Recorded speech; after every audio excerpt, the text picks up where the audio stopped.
नमस्कार बंधुरा सबाइके अनेक अनेक वेलकाम। तो आज के आमी किछु टिप्स आपनादेर संगे शेयर करब, सेलाई टिप्स। तो देखुन এইভাবে আমি দুটো পট্টি জুড়ে নিচ্ছি আর এটা দিয়ে আমি ডরি তৈরি করব। আর এই ডরি তৈরি করা কিন্তু আমি আগেও আপনাদের শেয়ার করেছি একটা অন্য পদ্ধতিতে, কিন্তু আজকে আমি একদমই একটা নতুন পদ্ধতি শেয়ার করব, যেটা দেখলে একদম অবাক হয়ে যাবেন আপনারা যে কত সুন্দর কত ইজিলি ডরিটা তৈরি করা যাচ্ছে। তো দেখুন সুই সুতো দিয়ে তো আগে এইভাবে ডরি তৈরি করে দেখিয়েছি, ডরিটা উল্টানো। সেই উল্টানোর পদ্ধতি আজকে চেঞ্জ হবে, সুই সুতো ছাড়াই সুই সুতোটাকে সাইডে সরিয়ে রেখে দেব। তো দেখুন প্রথমে কি করতে হবে, সেন্টারে একটুখানি এইভাবে নখ মেরে ভাঁজ করে নেবেন, মানে সেন্টার পয়েন্টটা করে নেবেন। তারপরে মেশিনে একটুখানি এইভাবে সেলাই করে নেবেন, একদম মাথায় একটুখানি করে, তারপরে সেলাই করে বার করে নেবেন আর অনেকটা সুতো বার করে নেবেন। যেরকম সূচের মধ্যে সুতো ভরতাম না, ঠিক সেইভাবে কিন্তু এইভাবে সুতো বার করে নিতে হবে। আর তারপরে দেখুন এই জায়গাটায় ভাঁজ করে নেবেন আর এইভাবে এল টাইপের একটা মার্ক করে দেবেন। এল টাইপের মানে কাটিং করতে হবে, আর কাটিং করার সময় খেয়াল রাখবেন সুতোটা যেন কেটে না যায়। তো এরপরে দেখুন কিভাবে একটা সরু মতন জায়গা পেয়ে গেলাম আর সেটাকে মুড়ে ভেতরের দিকে ঢুকিয়ে দেব।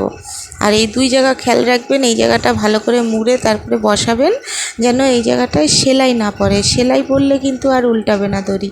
তো খুব সাবধানে, এখানে আপনারা যত সরু দড়ি তৈরি করতে চান ততটাই কিন্তু সরু নিজের মনের মতন তৈরি করতে পারবেন আর ভীষণ ইজিলি কিন্তু উল্টে যাবে। এবার সাইড থেকে কাটিং করে দেব।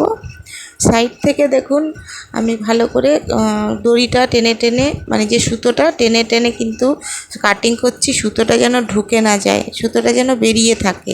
এই জন্য আমি একটু টানছি একটু কাটছি, এইভাবে কিন্তু কাটিং করে নেবেন। এবার কাটিং করে নিয়ে দেখবেন কত ইজিলি আমি এবার দড়িটাকে উল্টে দিচ্ছি। দেখুন সুতোটা ধরে টান দেবেন আর এই দিকে একটু একটু করে টানতে থাকবেন। তো দেখুন আমি কিভাবে করছি।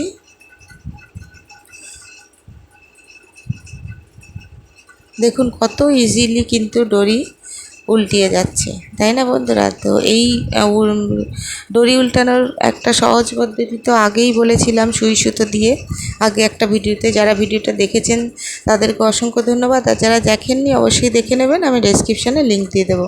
তো এই এখানটা একটু দেখুন জয়েন্ট আছে, তো সেই জয়েন্টটার জায়গায় কিন্তু একটু নখ দিয়ে ভালো করে একটু ধৈর্য ধরে তুলে দেবেন, ব্যাস। তারপরে একদম অনায়াসে এইভাবে উল্টে যাবে। তো দেখুন দড়িটা কত সুন্দর উল্টে দিলাম আর কত সুন্দর মোটা হয়েছে। তো ভালো লাগলে অবশ্যই কিন্তু লাইক করে দেবেন বন্ধুরা। চলুন চলা যাক নেক্সট ট্রিকে। তো টিপ নাম্বার 2 দেখা যাক কি আছে। তো এখানে দেখুন সূচে সুতো ভরছি। অনেক সময় হয় না, সরু যে সূচগুলো থাকে সুতো ভরা ভীষণ অসুবিধা হয়, দেখতে পারি না বা সুতোটা ভরতে পারি না। তার জন্য একটা ট্রিক আজকে আপনাদের সঙ্গে শেয়ার করব।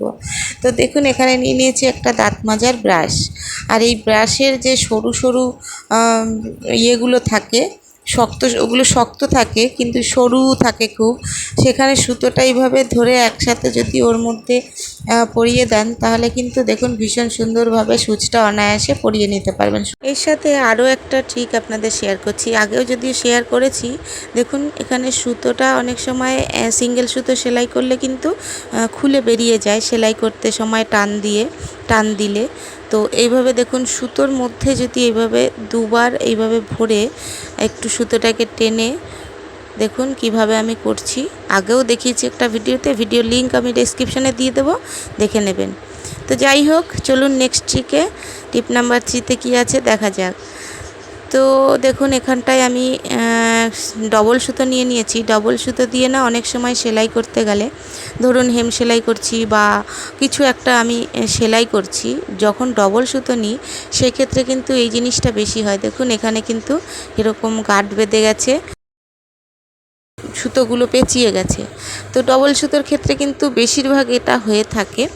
তো এই সমস্যাটা সমাধান করার জন্য আজকে একটা ট্রিক আমি নিয়ে এসেছি। তো দেখুন এখানটায় সেলাইটা এতই খারাপ হচ্ছে, খুব রাগ ধরছে। তো সেক্ষেত্রে কি করব, সাবান নিয়ে নিয়েছি। সাবানটা যে কোনো সাবান নিতে পারেন। সাবানের মধ্যে সুচটা এইভাবে ঢুকিয়ে সুতোটাকে টেনে প্রথমে বার করবেন, সেলাই করার আগেই করবেন, এটা খুব সুবিধা হবে।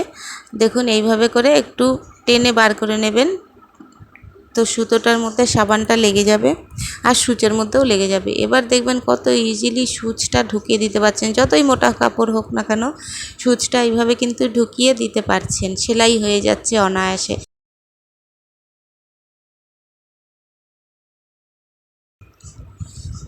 সুতোটা কিন্তু দেখুন কোনো জায়গায় কোনো প্যাচ বাঁধেনি, আর সূচটা অনায়াসে কিন্তু ঢুকছে। তার মানে যদি সাবান লাগিয়ে নিই সূচের ভেতরে কিন্তু সাবানটা যখন লেগে যায় সূচে তখন কিন্তু অনেকটাই স্লিপ করে, যার জন্য সেলাইটা ভালো হয়। যাই হোক, ট্রিকটা যদি ভালো লাগে অবশ্যই কিন্তু বাড়িতে ট্রাই করবেন। তো চলা যাক নেক্সট ট্রিকে, টিপ নাম্বার 4। তো এখানে দেখুন আমি একটা কাপড় নিয়ে নিয়েছি, আর কাপড়টা এখানে মনে করুন আমরা সেলাই যখন দিই হয়তো অনেক সময় ভুল সেলাই হয়ে যায়। এইভাবে সেলাই করছি মোটা কাপড় আর ভুল সেলাই হয়ে গেছে, তো সেক্ষেত্রে এইভাবে কিন্তু আমাদেরকে খুলতে হয়। তো খোলার ট্রিক তো আমি 2-3 রকমের ট্রিক আপনাদের আরও একটা ভিডিওতে দেখিয়েছি, তবুও এখানে আমি একটু খুলেও দেখিয়ে দিচ্ছি। একটা ব্লেড দিয়ে এইভাবে কেটে আস্তে আস্তে করে আমি কেটে কিন্তু খুলে নিলাম। আর কাটার কিন্তু হয়, সেই কাটার দিয়ে, ব্লেড দিয়ে হয়, কাটার দিয়েও হয়।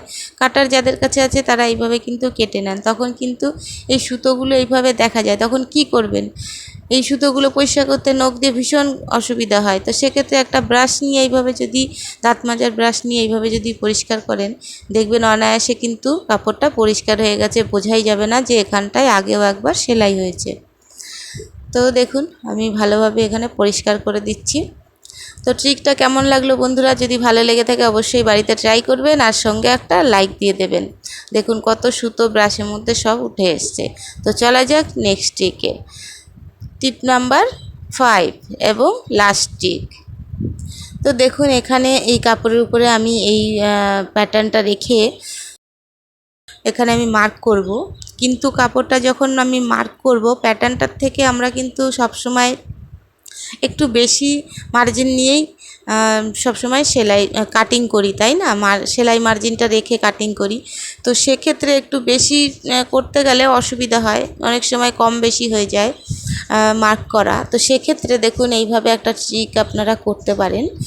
দুটো পেনকে এইভাবে যদি গার্ডার দিয়ে পেঁচিয়ে নেন, আর গার্ডার দিয়ে পেঁচিয়ে মুখটা দেখবেন সমান থাকে যেন, এইভাবে একটু ভালো করে চেক করে নেবেন।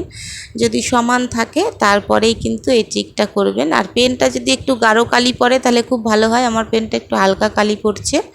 তো দেখুন এইভাবে করলে একই লেভেলে, মানে একই মানে সমানভাবে কিন্তু সব জায়গায় মার্কিং হচ্ছে। দেখুন আমি কিভাবে, আমি একটু বারবার করে ঘষে ঘষে দিচ্ছি, যেহেতু ডিপ না হলে আপনারা বুঝতে পারবেন না, যেহেতু পেনের দাগ।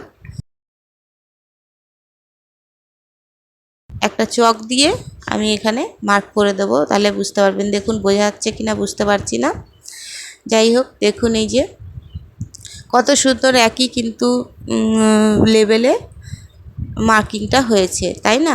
দেখুন আমি চক দিয়ে মার্ক করে দেখাচ্ছি।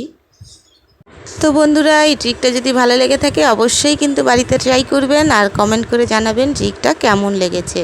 যাই হোক, যারা সাবস্ক্রাইব করে নিয়েছেন অলরেডি আমার চ্যানেলটি তাদেরকে অসংখ্য ধন্যবাদ, আর যারা এখনও সাবস্ক্রাইব করেননি তাদেরকে বলবো আমার চ্যানেল থেকে কিছুটা হলে উপকৃত হলে অবশ্যই কিন্তু সাবস্ক্রাইব করে আমার পাশে থাকবেন। সবাই ভালো থাকবেন, সুস্থ থাকবেন, দেখা হবে নেক্সট ভিডিওতে। আজকের মতন বিদায় নিচ্ছি, টাটা বন্ধুরা। পুরো ভিডিওটা দেখার জন্য থ্যাংক ইউ সো মাচ।